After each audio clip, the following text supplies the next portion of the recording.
Okay. Okay.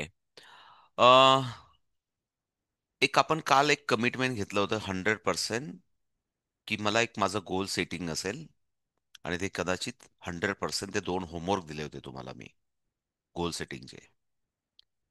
मी आत्ता लगेच check करणार नाही, पण त्याचा प्रवास आहे. चेकिंग मेथड आहे त्याची.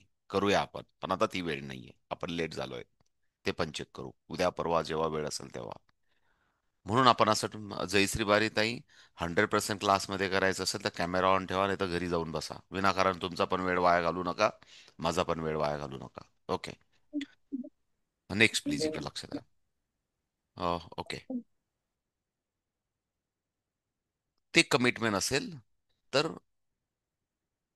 लर्निंग इम्पॉर्टंट आहे. इकडे लक्ष द्या प्लीज प्लीज. मला परत डिस्टर्बन्स नका करू कोणी प्लीज. ऑन ऑफ करून प्लीज इकडे लक्ष द्या. आपण कमिटमेंट केलं होतं काल, आणि कमिटमेंट घेऊन आपला प्रवास सुरू झाला होता. आता मी जे काही तुम्हाला रविवारपर्यंत शिकवणार आहे त्याच्यामध्ये होमवर्क पण असणार आहे, प्रॅक्टिकल पण असणार आहे, काही अभ्यास पण असणार आहे. तो रोजच्या रोज जर करायचा असेल, परत एकदा सांगतो, रोजच्या रोज एखाद्या विद्यार्थ्यासारखा. कारण मला वाटतं शेवटचा एक प्रश्न होता माझ्याकडे स्वातीताईंकडे, आणि त्या स्वातीताईंना मी एक उत्तर दिलं होतं. जर माइंडसेट असेल तुमचं की मी 10 लाख रुपये पे केलेले आहेत, लक्ष द्या मला काय म्हणायचंय, आणि ती जर मानसिकता असेल तरच पुढे कंटिन्यू क्लास करा. आत्ता पण परत सूचना देतो. मी 10 लाख रुपये ऑलरेडी पे केलेले आहेत. कोणीतरी फालतूक एखादा काहीतरी, मला कोणतरी कार्टून आलंय आणि तो टाइमपास म्हणून शिकवतोय आणि मला पण टाइमपास म्हणून करायचंय, तर अजिबात हा क्लास अटेंड करू नका. हे पण मी काल सांगितलं होतं, आणि कालचा व्हिडिओ पण बघायला सांगितला होता त्यासाठी. आणि ती मानसिकता असेल तरच आता याच्या पुढच्या 5 मिनिटाच्या पुढे जायचं आहे. अदरवाईज कोणी काही कंपल्सरी केलं नाही तुम्हाला, मी पण काही कंपल्सरी केलं नाहीये. भाऊ बहिणीचं नातं असेल, पुन्हा परत पुढच्या कधीतरी पंढरपूरची वारी निघेल एकादशीला, तेव्हा पुन्हा परत पुढच्या एकादशीला पुढच्या 1 वर्षाने भेटा मला. काही प्रॉब्लेम नाही. पण जर 100% तुम्ही स्वतःशी कमिटेड असाल, 100% काल साऱ्या जगात मध्ये बोमट्या मारून सांगितलं असेल कोणाला तरी, बाई मी भरले 10 लाख रुपये, भरले, सांगितलं का कोणाला? मला माहिती कोणी कोणाला सांग, लाजले तुम्ही स्वतःशी. सांगू की नको, सांगू की नको, लोक काय म्हणतील, लोक काय म्हणतील, मला माहिती मानसिकता काय असते. म्हणून क्लासची सुरुवात तिथून करतो. हे कमिटमेंट असतं. कमीत कमी साहेबांना तरी सांगितलं का, तो भाऊ आहे ना फारच बावळट आहे, 10 लाख रुपये मागतोय, सांगितलं का? मग त्यांनी सांगितलं असेल, बावळट आहेस का तू, त्या गुगल बाबावर 329 रुपयातच कोणतरी शिकवतो. असं सर्व काहीतरी चर्चा होऊ शकते, आणि झालीच पाहिजे. याला म्हणतात खास लर्निंग. Start the method. इकडे लक्ष द्या. सांगण्याचा उद्देश असा आहे की एक व्हॅल्यू क्रिएट असली पाहिजे आपल्या मनामध्ये कुठलंही नॉलेज गेन करताना. नॉलेजची व्हॅल्यू नसते, ती व्हॅल्यू क्रिएट करावी लागते. आणि जेव्हा क्रिएट केली जाते तेव्हा खऱ्या अर्थाने इंटरेस्ट स्टार्ट होतो. लक्ष द्या मला काय म्हणायचंय. जर मला ग्रास्पिंग करायचंय, मला ज्ञान घ्यायचंय, तर इंटरेस्ट हा जो इम्पॉर्टंट ब्रेन मधला जो एक इथिक्स आहे, ब्रेन मधला जो एक गुणधर्म आहे, ब्रेन मधलं एक एक क्वालिटी पार्ट आहे, इंटरेस्ट. जर इंटरेस्ट असेल तरच तुम्ही पाणी प्यायला पण उठतात. इकडे लक्षात द्या ब्रेनचं सायन्स काय म्हणतं. अदरवाईज काही ताई लोक किंवा काही जे काय असेल ह्युमन बिंग्स तासन तास पाणी सुद्धा पित नाही लोक. आणि म्हणून पाणी पिण्यात पण इंटरेस्ट असला पाहिजे. शरीराची काळजी घेता आली पाहिजे. ते माझं शरीर आहे, त्याची मी निगा ठेवली पाहिजे, हा इंटरेस्ट तयार झाला पाहिजे.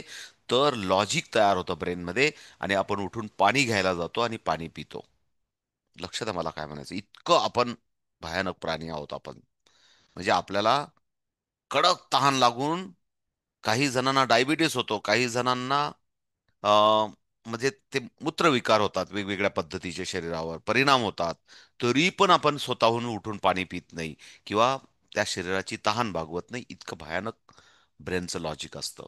आणि म्हणून पहिल्या दिवसापासून मी सांगतोय की एक माइंडसेट असला पाहिजे. मी या पद्धतीने अप्रोचने जातोय, कारण मी कधीतरी पुन्हा परत ब्रेन सायन्स बद्दल बोलेल. अबॅकस शिकायचं तर बरेच जण मानसिकतेने आले असतील की हे गणिताचं सायन्स आहे, याच्यामध्ये फटाफट कॅल्क्युलेशन होतात.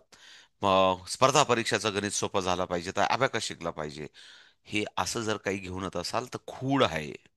परत एकदा सांगतो, हे असं काही विचार घेऊन आला असाल तर खूळ घेऊन आलेला आहेत.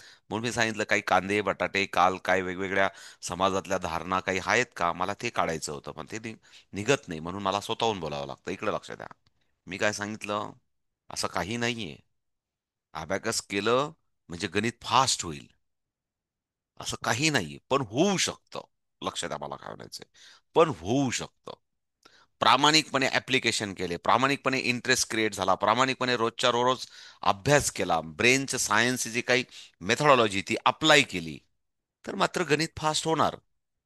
पण डोंबल्याचं तुम्ही जर रोजच्या रोज होमवर्क दिलेला केलाच नाही, रोजच्या रोज सांगितलेले कमिटमेंट तुम्ही कंप्लीट केलेच नाही, मुलांनी रोजच्या रोज जे काही कॅल्क्युलेशन सांगितले ते केलेच नाही, त्यांनी पण कार्ट्यांनी डायरेक्ट शुक्रवार टू शुक्रवार, शनिवार टू शनिवार, आठवड्यातून टीचर क्लास घेतात म्हणून आठवड्यालाच बुक ओपन केलं, काय डोंबल्याचं ब्रेन डेव्हलपमेंट होणार आहे?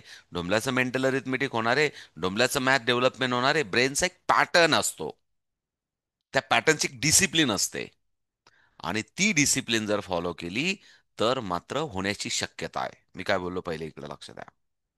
पण अबॅकसचा क्लास जॉईन केला आणि 3,500-4,000 रुपये भरले आणि एक टी शर्ट आणि एक बॅग घेऊन आलो आणि म्हणून डोंबल्याचं उद्यापासून लगेच मॅथ डेव्हलप झालं, असं काही होत नाही जगामध्ये.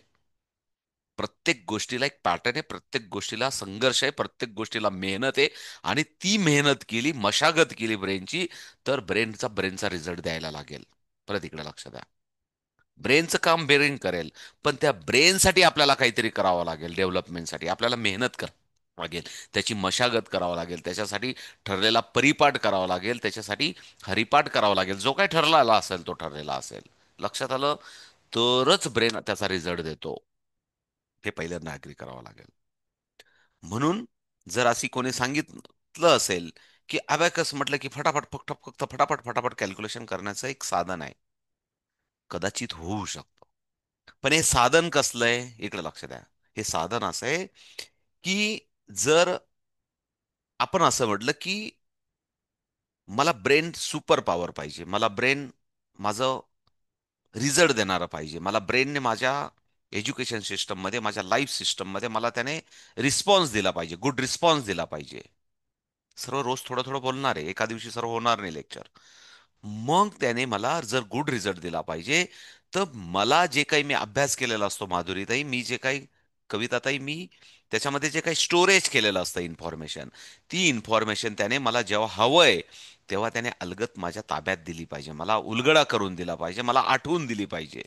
याला म्हणतात रिकॉल मेथड. इकडे लक्षात आहे ब्रेनच्या, याला काय म्हणतात, रिकॉल मेथड. आपण कधी कधी असं म्हणतो की साहेब ड्युटीला चालले आणि साहेबांच्या हातात एक कीचा गुच्छ असतो, हातामध्ये हेल्मेट असतं, तरी म्हणतात माझी की कुठं ठेवली, माझी की कुठं ठेवली, माझी की कुठं ठेवली, माझी की कुठं ठेवली. असं आपण पण म्हणतो. आपल्या हातात चहाच्या गाळणी असते, तरी आपण म्हणतो माझी चहाची गाळणी कुठं ठेवली, माझी चहाचं पातेलं कुठं ठेवलं. असं आपल्या घरात पण होतं कधीतरी. बिकॉज ऑफ ब्रेनचं आणि तुमच्या कृतीचं लिंक होत नाहीये. आणि जेव्हा लिंक झालेली नसते तेव्हा ब्रेनला त्याचा ऍड्रेसच माहीत नसतो. इकडे लक्ष द्या, म्हणजे ऍड्रेस म्हणजे ती वस्तू तुमच्या हातात आहे तरी ब्रेनला लिंक झालेली नसते की ती वस्तू तुमच्या हातामध्ये आहे. दिस इज अ लिंक मेथड. आणि ब्रेनला म्हणून सर्व गोष्टी जाणीवपूर्वक सांगाव्या लागतात. मग पुन्हा परत, आता जर ब्रेनचे प्रकार बघायला गेलो तर लेफ्ट आणि राईट, पुन्हा परत त्याच्या क्वालिटीज बद्दल बोलायला गेलो तर मग पुन्हा परत सबकॉन्शियस आणि कॉन्शियस माइंड, अशा खूप साऱ्या प्रकार्स आहेत, त्या सर्व आपण हळूहळू हळूहळू उलगडा करूया. पण म्हणून एकच मेथड आहे याच्यामध्ये, की जे काय करायचं ते सांगून करायचं, जे काय करायचं ते डंके की चोट पे करायचं, जे काय सांगायचं तर साऱ्या गावभर बोमट्या मारून सांगायचं. आणि मग सारं गाव आपल्याला ब्रेनच्या क्वालिटीज इम्प्रूव्ह करण्यासाठी मदत करतं. हे पहिलं क्वालिटी म्हणजे मी माझ्या भाषेत सांगतोय. आता इम्प्लिमेंटेशन काय आहे? म्हणजेच काय, काल कमीत कमी 10 मैत्रिणींना, 10 नातेवाईकांना तुम्ही सांगायला पाहिजे होतं मी अबॅकसचा क्लास जॉईन केला. 4 जणांनी कौतुक केलं असतं, 4 जणांनी टोमणे मारले असते. क्वालिटीज बद्दल काम चालू झालं. जे टोमणे मारणार आहेत ते पण प्रेरणा देतात, जे कौतुक करणार आहेत ते पण प्रेरणा देतात. ते आपल्यावर आहे कसं घ्यायचं ते सर्व सांगेल. टोमणे मारणारे सुद्धा आपल्याला आठवण करून देतात. डोंबल्याच्या याच्या आधी 4 कोर्सेस केले, 2-3 लाख रुपये घालवले, काही केले नाही, आणि आता काय करणार आहे, ते असं करणार. केलं असतील तर ते कदाचित सांगतील. आणि पुन्हा परत 10 वर्षापासून काही डोंबल्याचं काही केलं नाही आणि आत्ताच काय भूत आलं तुझ्या अंगात. समथिंग समथिंग ज्या काही प्रतिक्रिया असतील त्या प्रत्येक प्रतिक्रिया आपल्यासाठी प्रेरणादायी असतात. ते आपण आपल्यामध्ये चेंज करण्यासाठी त्या प्रेरणादायी असतात. ते आपल्यावर आहे, परत एकदा सांगतो. कारण ही ब्रेनची क्वालिटी आपल्याला डेव्हलप करायची आहे. तर खऱ्या अर्थाने तुमचा लर्निंग प्रवास सुरू झालाय. अदरवाईज ठम्म काहीतरी करायचं, याच्या आधी पण काहीतरी करून बघितलं, पुन्हा परत एक प्रयोग करून पुन्हा परत सोडून द्यायचा, अशा मानसिकतेमध्ये तुम्ही काहीतरी करताय. सांगा, नसेल सांगितलं तर परत सांगा की मी असं असं जॉईन केलेलं आहे, मी असं असं करणार आहे, मी 1000 विद्यार्थ्यांना शिकवणार आहे, मला याच्यापासून कमीत कमी मला 50,000 कमवायचे दर महिन्याला, मला 1 लाख रुपये कमवायचे, असं मी माइंडसेट केलंय. सांगा ना गावभर. निंदकाचे घर असे सजावे शेजारी, तुकाराम महाराजांनी सांगून ठेवलंय. का सांगून ठेवलंय? कारण ते निंदक आपल्याला प्रेरणा देणार आहेत. उडग बाई, तुला 1 लाख रुपये कमवायचे आहेत, उडग बाई, तुला 1000 विद्यार्थ्यांना शिकवायचंय. ते संघर्ष करायला आपल्याला प्रेरणा देणार आहेत. आपल्यावर आहेत कसं घ्यायचं ते. So this is a part of the interest. जर आपण टेक्निकल थोड्याशा भाषेत सांगायला गेलं ब्रेनच्या, तर हा सर्व इंटरेस्ट क्रिएट व्हावा म्हणून ही सर्व हरिपाठ हा एवढा काय 10-15 मिनिटं. आणि कालचा पण क्लास मी जो घेतला होता तो. तर तुम्हाला सर्वांना इंटरेस्ट आहे शिकण्यासाठी, तुम्ही तयार आहेत असं समजून मग आता आपण आपला क्लासला सुरुवात करूया. सो इंटरेस्ट आहे. मग आता अबॅकस बद्दल खूप साऱ्या काही संकल्पना असतील मार्केटमधून, जरूर त्याचा पण शोध घ्या. म्हणून मी काल पण सांगितलं होतं, जरूर शोध घ्या. जर शिकायचं असेल तर मग शोध सुरू होतो. शोध सुरू होतो. आणि शोध कसा सुरू करायचा त्याच्याबद्दल पण काही काल बोललो होतो. रोज बोलणं होत राहील, आता जसं काही 10-15 मिनिटं बोललो तसं. पण आता थोडंसं आपण टेक्निकल कडे जाऊ, टेक्निकल पार्टकडे जाऊ थोडंसं. आणि म्हणून तुम्हाला एक मी नोटबुक आणि पेन घेऊन ठेवायला सांगितले होते. निश्चितच ब्रेनचं सायन्स आहे.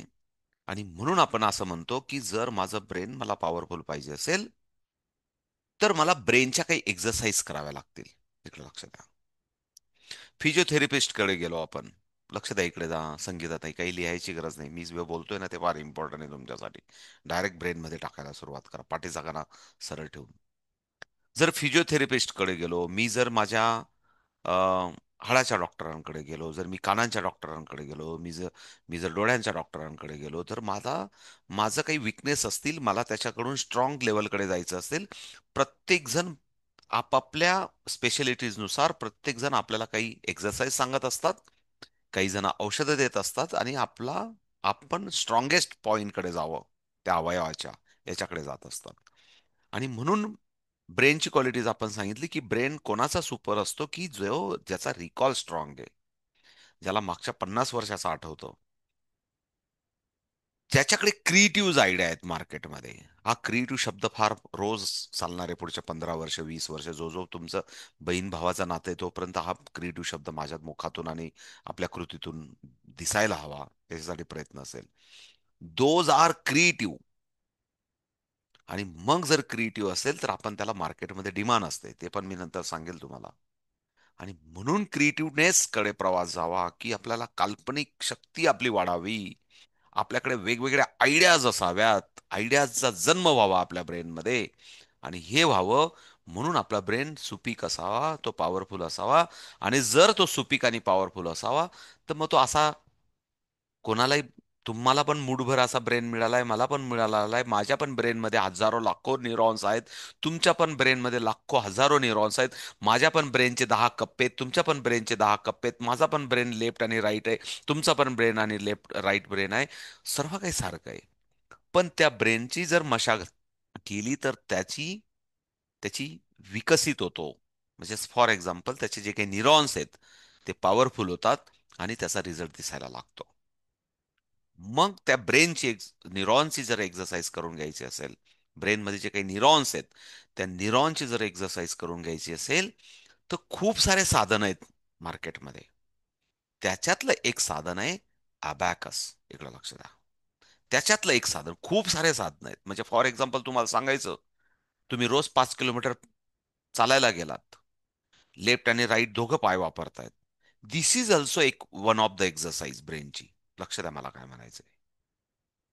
ती सुद्धा एक ब्रेनची एक्सरसाइज आहे. पण त्याच्याबरोबर जर तुम्ही 10 मिनिटं उलटे चाललात, म्हणजे सुलटे चालतो आपण नॉर्मली, पण उलटे पण चालून बघण्याचा प्रयत्न केला, तर तुम्ही ब्रेनची एक्सरसाइज करतायत. तुम्ही स्विमिंगला गेलात, तुम्ही जर बटरफ्लाय स्ट्रोक केला आणि बॅक स्ट्रोक केला तुम्ही स्विमिंग, तर दिस इज ऑल्सो ब्रेनची एक्सरसाइज. तुम्ही सायकलिंग करताय, तिथं पण दोन्ही पायांचा वापर करतो आपण, दिस इज ऑल्सो ब्रेनची एक्सरसाइज. म्हणून असं म्हटलं जातं की विद्यार्थ्यांना, मुलांना, आपल्या मुलांना स्पोर्ट्समध्ये आपण टाकलं पाहिजे. आपण तबलामध्ये टाकलं पाहिजे, आपण ड्रॉइंगमध्ये टाकलं पाहिजे, आपण वेगवेगळ्या करिक्युलम, 10 पुस्तक, 5 पुस्तकांपेक्षा वेगवेगळ्या एज्युकेशन ऍक्टिव्हिटीजमध्ये मुलांना एंगेज केलं पाहिजे. कारण त्या 10 पुस्तकांनंतर ब्रेनच्या खऱ्या अर्थाने एक्सरसाइज वेगवेगळ्या ऍक्टिव्हिटीज मधून होते. कारण तिथं सर्वांगीण ब्रेनच्या क्वालिटीजची डेव्हलपमेंट होते. कारण ब्रेनचे कलर्स वेगवेगळे असतात, दुनियाचे कलर विद्यार्थ्यांना कळले पाहिजे. आणि म्हणून नसेल तर 10 पुस्तकांमधून, 10 पुस्तकाचा अभ्यास असतो 45 दिवसाचा, 2 महिन्याचा जास्तीत जास्त. मग उरलेले 10 महिने काय करायचे मुलांना? आता कार्टे आजकालचे पूर्ण 12 महिने जाम त्याच्यात झाले, तर तो भाग वेगळा. म्हणून ब्रेनची क्वालिटीज डेव्हलप नाहीये, त्यांचा अभ्यास सिस्टमच डेव्हलप नाहीये, म्हणून वर्षभरात अभ्यास होत नाही, तो पार्ट वेगळा. पण खरा 1.5-2 महिन्याचा सिलेबस आहे. आणि त्या 1.5-2 महिन्याच्या सिलेबसला आपण वर्षभर राब राब राब राब राबतो. कारण पॅटर्न सेट नाहीये. आपलाच सेट नाही तर त्यांचा काय, कार्ट्यांचा काय असणार आहे? म्हणून मी सर्व स्पष्ट बोलतोय. आणि म्हणून तो सेट व्हावा, म्हणून ब्रेनला ट्रेन करणं गरजेचं आहे. ब्रेनची एक्सरसाइज करणं गरजेचं आहे. आणि मग त्याच्यातलं एक साधन आहे अबॅकस. एक साधन आहे. साधं तुम्ही पाठीचा कणा सरळ ठेवला, असं ओमकार पोझिशन मधले, आणि भ्रामरी केली, अनुलोम विलोम केला, ते पण ब्रेनची एक्सरसाइज आहे. त्याच्याने पण ब्रेन डेव्हलपमेंट होतं. पण जे स्वस्त भेटतं, जे फुकट भेटतं, ते आपल्याला पचतं का? प्रामाणिकपणे सांगा. जे फुकट आहे, जे स्वस्त आहे, जे बिना पैशात भेटतं, ते पचत नाही. म्हणून काल सांगितलं होतं, बिना पैशाचा काही कोणाला देऊ नका. लोकांना व्हॅल्यू नाहीये, व्हॅल्यू तयार करावे लागते. आणि जे फुकट भेटतं ते पचत नाही. कारण रोजच सर्वांनी जगभर भ्रामरी केली असती. कार्ट्यांनी रोज तुमच्या बरोबर, मम्मी मी पण बसतो ग देवपूजेबरोबर, देवपूजेला बसणं म्हणजेच ब्रेन डेव्हलपमेंट होतं. तुम्हाला माहिती आहे, देवपूजेला बसणं, माळ जपणं म्हणजे ब्रेन डेव्हलपमेंट होतं. पण जे स्वस्त आहे, जे मस्त आहे, जी परंपरा आहे, जे शास्त्र सांगतं, जे धर्म सांगतं, ते आपल्याला कोणालाच पचत नाही. कधी सर्व बकवास वाटतं. आणि म्हणून आधुनिक शास्त्रामधलं एक टूल अबॅकस, एक साधन असं आहे की जी ब्रेनची एक्सरसाइज करतं. आता थोडंसं इथं थांबवतो, कारण रोज थोडं थोडं डोस पाजत राहणार आहे मी. त्याच्यातला आजचा डोस होता की अबॅकस खऱ्या अर्थाने का शिकायचं, ते का शिकवलं जातं, त्याचा इतका प्रचंड इंटरेस्ट काय आहे, त्याचा लगेच रिझल्ट काय येतो, का तो रिझल्ट तुमचा पण येणार आहे रविवारपर्यंत. बरोबर. आणि हे सर्व तुम्हाला as a teacher, as a tutor, एक काउन्सलर, एक गाईड, कारण तुमचा प्रवास तिकडे आता निघाला इंटरेस्टमधून, की तुम्हाला टीचर बनायचंय, गाईड बनायचंय, ट्युटर बनवायचंय, एक तुम्हाला चांगलं काउन्सलर बनायचंय एज्युकेशन सेक्शनमध्ये, कारण तुम्हाला हजारो विद्यार्थ्यांना शिकवायचं. तर हे सर्व तुम्हाला टप्प्याटप्प्याने, रोज थोडं थोडं थोडं, 10 वेळा हा व्हिडिओ बघितला, 100 वेळा बघितला, तर तुम्हाला हे सर्व, तुम्ही पण कुठेतरी लेक्चरला उभं राहणार आहेत, कुठेतरी तुम्हाला काउन्सिलिंगला उभं राहायचंय, संस्था चालकांच्या समोर, पालकांसमोर, विद्यार्थ्यांसमोर, हे तुम्हाला जमलं पाहिजे. आणि म्हणून ही सर्व माहिती मी टप्प्याटप्प्याने सांगत राहणार आहे. ओके. सो अबॅकस ही एक ब्रेनच्या जिम मधलं, जर एक जिम असेल, एक ग्रंथालय असतं, ग्रंथालयामध्ये हजारो पुस्तकं असतात, त्या पुस्तकांमधलं तसं एक ब्रेनची जिम आहे. त्या ब्रेनच्या जिम मधलं एक साधन आहे. असे खूप सारे साधन आहेत. प्रत्येक साधनांचा थोडा थोडा जर आपण अभ्यास करायला गेलो ब्रेनच्या क्वालिटीचा, एक वाचन आहे.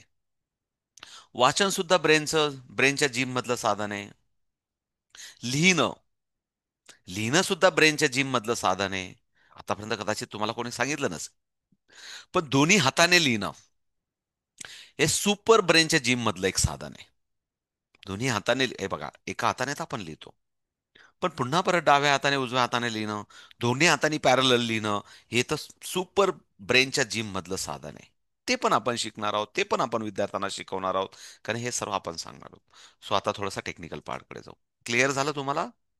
आणि म्हणून त्याच्यानंतर ज्योतिताई, त्याच्यानंतर राजेंद्र सोनार सर, पाठीचा खाना सरळ ठेवा. कुठल्याही आधाराची गरज नाहीये. शरीरावर तुमच्यावर 10 गव्हाचे पोते ठेवले तुमच्या डोक्यावर.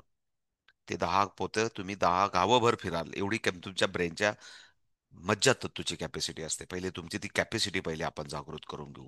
पण आपल्याला प्रॉब्लेम काय आहे? आपल्याला आहे ना कायम टेकूची गरज असते, वाकडं बसायची गरज असते, टेकूर घेऊन बसायची गरज असते.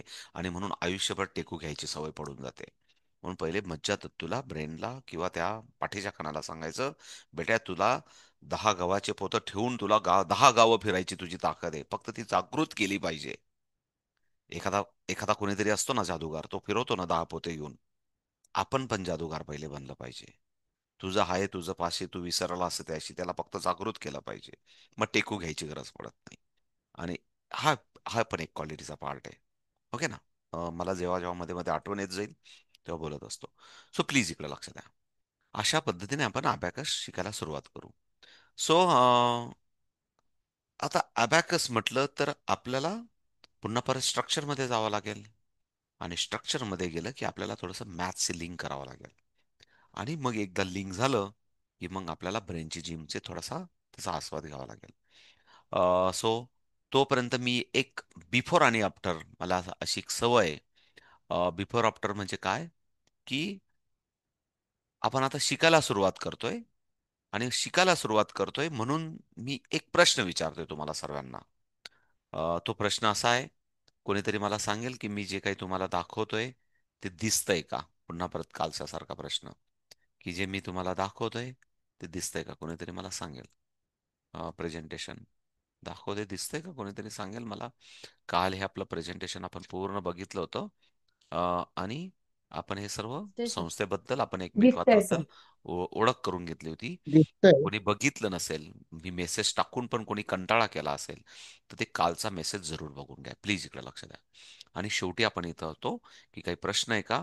आणि आता जे काही मी बडबड केली ते मी इथपर्यंत बडबड केली, की आपला जो काही मज्जातंतू असतो किंवा ब्रेन असतो, ब्रेनमध्ये न्यूरॉन्स असतो, 5 सेन्स ऑफ ऑर्गन्स असतात.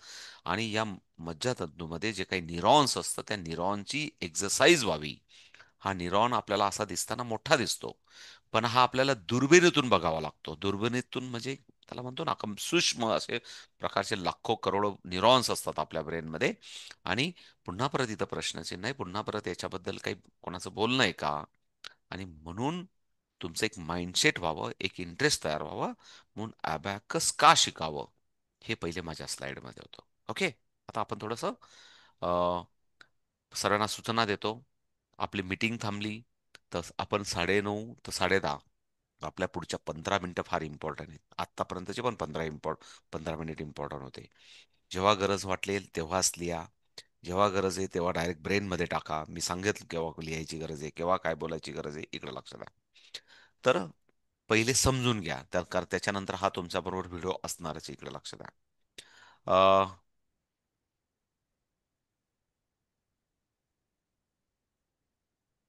काहीतरी सिक्वेन्स चुकला वाटतं माझा, एक जस्ट मिनिट. पुन्हा परत सांगेल, तुम्हाला दिसतंय का असं? अ, माझं प्रेझेंटेशन दिसतंय? कोणी सांगेल का मला? दिसतंय का? हॅलो ताई, लोक कोणीतरी एक जण. हॅलो. नाही दिसत. हा नाही दिसतंय. दिसत नाहीये सर. Okay just minute. नाही दिसत आहे ना? आता दिसेल. ओके. आता दिसतंय? कोणी सांगेल मला? नाही सर अजून. नाही बघ. आता हा दिसतंय. आता दिसतंय. हा. ओके प्लीज इकडे लक्ष द्या. ओके. सर्वजण इकडे लक्ष द्या. सर्वजण पहिले लक्ष द्या, समजून घ्या. आपण थोडासा नंबर सिस्टम समजून घेऊ. मला आरती वाणीताई दिसत आहेत. आरतीताई, मला एखादा 3 अंकी संख्या सांगा कुठली तरी, लवकर, थोडासा फास्ट. 3 अंकी संख्या सांगा प्लीज प्लीज, थोडस लवकर. 348. थ्री 4 48. 8 कसं रीड करतो आपण याला? रीड करताना 3 4 8 असं रीड करतो का? 348. हा, व्हेरी गुड. इकडे लक्ष द्या. 300, बघा इकडे लक्ष द्या. 348 असं वाणीताईंनी किंवा आरतीताईंनी मला आता एवढ्याच सांगितलं, हा नंबर सांगितला, एक 3 अंकी संख्या सांगितली. 348. याच्यामध्ये 3 अंक आहेत. 3 आहे, 4 आहे आणि 8 आहे. त्यांनी सुरुवातीला सांगताना मला 3, 4, 8 आणि जेव्हा 3, 4, 8 सांगितला, तेव्हा प्रत्येकाच्या ब्रेनला काहीतरी लॉजिक नव्हतं लागत. परत एकदा सांगतो. काहीतरी त्यांनी सांगितलं 3, 4, 8 ठीक आहे. पण आपली एक अंडरस्टँडिंग असते, आपली एक मॅच्युरिटी असते. मग काहींनी समजून घेतलं, की त्यांना 3 अंकी संख्या सांगायची म्हणून पुन्हा परत आपण मनातल्या मनात काहीतरी लॉजिक लावलं असेल, पण पुन्हा परत इकडे लक्ष द्या. म्हणजेच काय लॉजिक लावलं? काही जणांना 348 बघितलं, काहींना 48 दिसला, काहींना 34 दिसला, काहींना 348 दिसला. जे काही लॉजिक लावायचं ते आपल्या ब्रेनने लॉजिक लावलं. पुन्हा परत मी त्यांना सांगितलं, की कसं रीड करतो? मग पुन्हा परत त्यांनी सांगितलं 348 आणि तेव्हा आपल्याला सर्वांना कन्फर्म झालं, ओके, दिस इज अ 348. याच्यामध्ये 3 अंक आहेत. या 3 अंकांची जर आपण लोकेशन बदलले, फॉर एक्झाम्पल, आपण हा 8 इथं आणला, आपण हा 4 इथं नेला आणि पुन्हा परत आपण 3 इथंच ठेवला, तर या 8 ची व्हॅल्यू चेंज झाली. इकडे लक्षात आहे, 8 ची व्हॅल्यू चेंज झाली, 4 ची व्हॅल्यू चेंज झाली. पुन्हा परत मी काय केलं, अजून मी काहीतरी याच्यामध्ये चेंजेस केले. हा 4 इथं आणला, हा मी 3 इथं आणला, हा 3 इथं आणला आणि 8 मी इथं आणला. आता पुन्हा परत इथं या नंबर्समध्ये जे काही नंबर्स आहेत, प्लेसेस त्याचे बदलले, तर त्याची व्हॅल्यू चेंज झाली. इकडे लक्ष द्या. फॉर एक्झाम्पल समजून सांगतो, इकडे लक्ष द्या. याला एक फेस असतो.